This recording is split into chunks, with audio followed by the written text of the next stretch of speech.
Poly കഞ്ചാവ്, 2 പൂർവ്വ വിദ്യാർത്ഥികൾ അറസ്റ്റിൽ. മലയാള മനോരമ. ഇനി മാതൃഭൂമി ഒന്ന് നോക്കാം. പോളിടെക്നിക്കിലെ ലഹരിവേട്ട, കഞ്ചാവ് എത്തിച്ച 2 പൂർവ്വ വിദ്യാർത്ഥികൾ പിടി. ആഹാ, നിഷ്പക്ഷ നിർഭയ മാധ്യമ പ്രവർത്തനമെന്ന് പറഞ്ഞാൽ ഇതാണ്.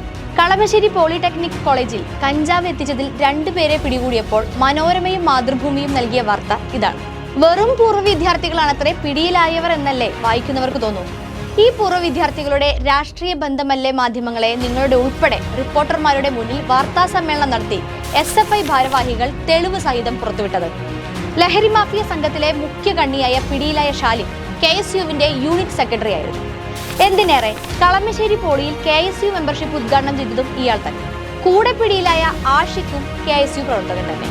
ആ ചിത്രങ്ങളടക്കം പൊതുസമൂഹത്തിന് മുന്നിൽ പ്രത്യക്ഷപ്പെട്ടിട്ടും കഞ്ചാവ് കച്ചവടക്കാരുടെ രാഷ്ട്രീയ ബന്ധം തുറന്നു കാണിക്കാൻ ഒരു വരി പോലും KSU എന്ന മനോരമയും മാതൃഭൂമിയും പറയുന്നില്ല.